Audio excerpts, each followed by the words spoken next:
Assalamualaikum dear students, welcome to your on channel My Learning Academy. Today is our topic gravitation.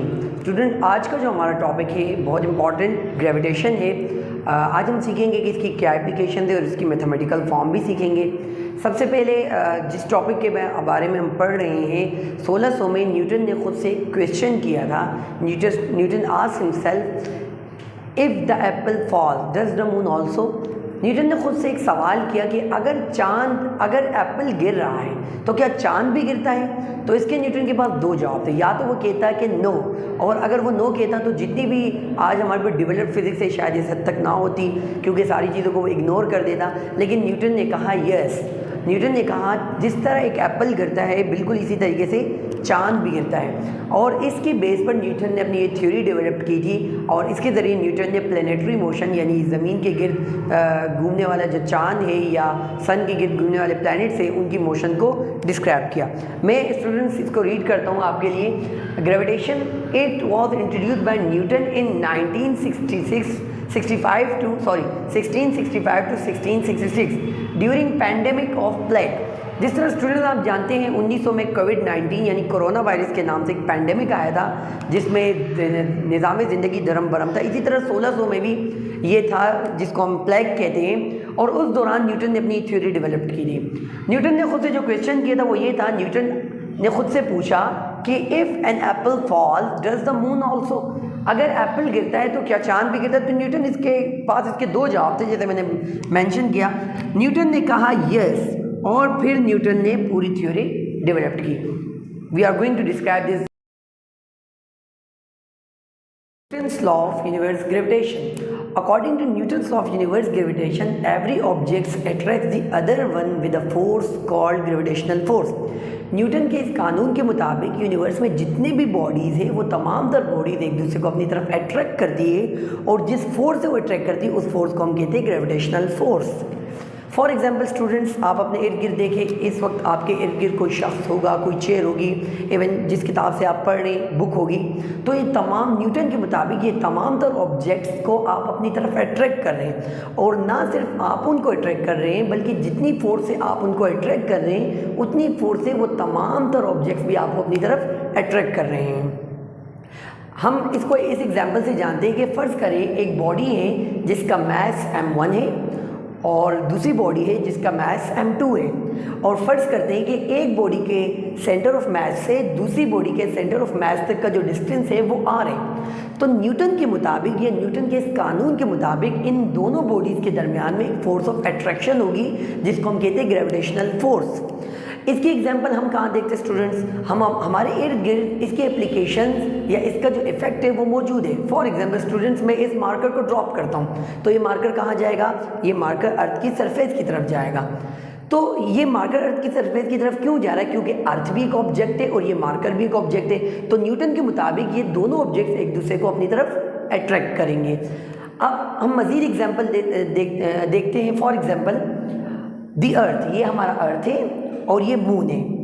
आप देख सकते हैं कि ये मून अगर अर्थ के गिर्द ऑर्बिट कर रहा है तो इस पॉइंट पर ये मून इस डायरेक्शन में मूव करना चाहिए, यानी ये इस ऑर्बिट से निकल जाना चाहिए था। लेकिन हम देखते हैं कि ऐसा होता नहीं है, बल्कि ये बजाय इस ऑर्बिट से निकलने के इसके अर्थ के गिर्द हमें रिवॉल्व करता हुआ नज़र आता है। ये इसलिए होता है क्योंकि न्यूटन ने कहा कि दो ऑब्जेक्ट के दरमियान में फोर्स ऑफ अट्रैक्शन होगी। तो बेटा एक ऑब्जेक्ट है दी अर्थ और दूसरा है दी मून, तो इन दोनों ऑब्जेक्ट्स के दरमियान में जो फोर्स ऑफ अट्रैक्शन है तो अर्थ इसको अपनी तरफ अट्रैक्ट कर रही है उस फोर्स से, जिसकी वजह से ये ऑब्जेक्ट हमें अर्थ के गिर्द ऑर्बिट में घूमता हुआ नजर आता है। और न्यूटन ने इसको कहा था कि चांद गिर रहा है। इस सेक्शन में हम Newton's law of universe gravitation की मैथमेटिकल फॉर्म देखेंगे। दो बॉडीज़ के दरमियान में जो फोर्स ऑफ अट्रैक्शन होती है उनका मैग्नीट्यूड किस पर डिपेंड करता है, इस सेक्शन में हम उस चीज़ को जानने की कोशिश करेंगे। फ़र्ज़ करें दो बॉडीज़ है जिसमें से एक का मास m1 है और दूसरी बॉडी का मास m2 है।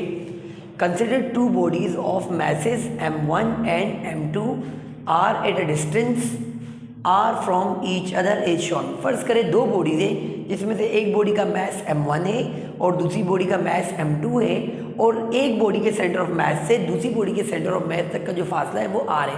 स्टूडेंट, सेंटर ऑफ मास क्या होता है और न्यूटन ने सेंटर ऑफ मास से डिस्टेंस क्यों लिया? क्योंकि न्यूटन ने अपनी थ्योरी में तमाम तर ऑब्जेक्ट्स को एक पॉइंट के तौर पर कंसिडर किया था।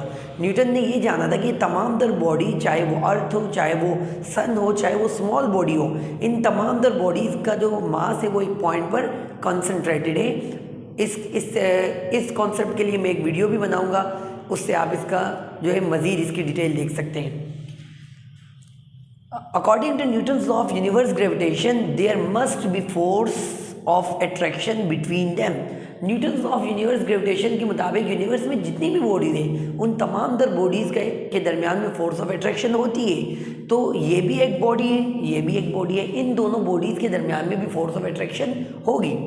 तो न्यूटन के हिसाब से this force is directly proportional to the product of their masses. Newton ने कहा कि ये जो फोर्स इनके दरमियान में होगी, इसका जो मैग्नीट्यूड होगा वो डायरेक्टली प्रोपोर्शनल होगा इन दोनों के मैसेज के प्रोडक्ट के। स्टूडेंट्स, प्रोडक्ट क्या होता है अगर आपको नहीं पता तो हम यहाँ पर जानने की कोशिश करेंगे कि अगर हम 2 को 3 से मल्टीप्लाई करें और हमारे पास आंसर आएगा 6 will be product of 2 and 3। हम कहेंगे कि 6 प्रोडक्ट है 2 और 3 का।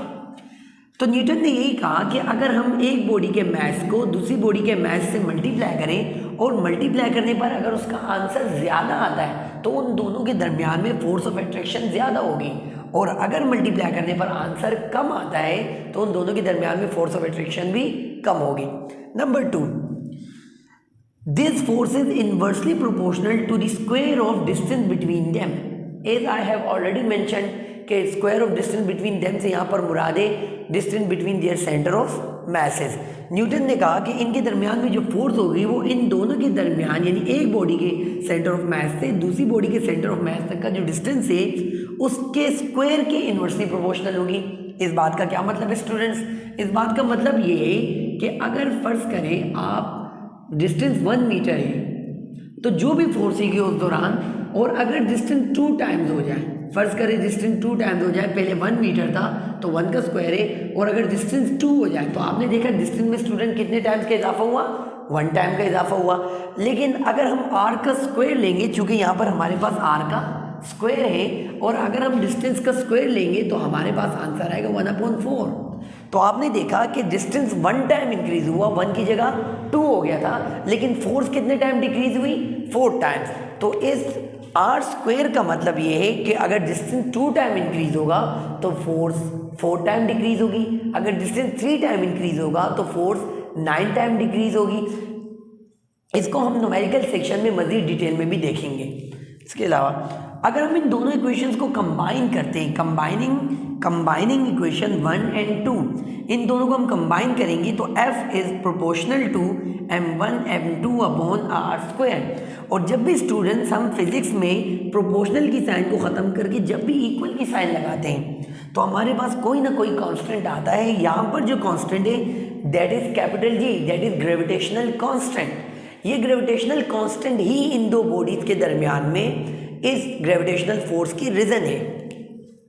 इसकी वैल्यू सेट करने वाले साइंटिस्ट तो न्यूटन ही थे, ये कांस्टेंट सेट करने वाले साइंटिस्ट न्यूटन ही थे, लेकिन इसकी वैल्यू न्यूटन ने मालूम नहीं की। इसकी वैल्यू मालूम करने वाले साइंटिस्ट का नाम था कैवेंडिश। सबसे पहले इसकी वैल्यू कैवेंडिश ने मालूम की थी। Here G is constant called gravitational constant और कैवेंडिश कांस्टेंट, इसीलिए हम इस कांस्टेंट को कैवेंडिश कांस्टेंट के नाम से भी जानते हैं। इसकी वैल्यू जो मालूम की गई थी 6.673 एक्सपोनेंट -11 न्यूटन मीटर स्क्वायर पर kilogram square. Student, I do hope कि आपको ये वीडियो पसंद आई होगी। सब्सक्राइब करें, शेयर करें और बाकी स्टूडेंट के साथ भी इसको शेयर करें। Thank you. अल्लाह हाफिज़।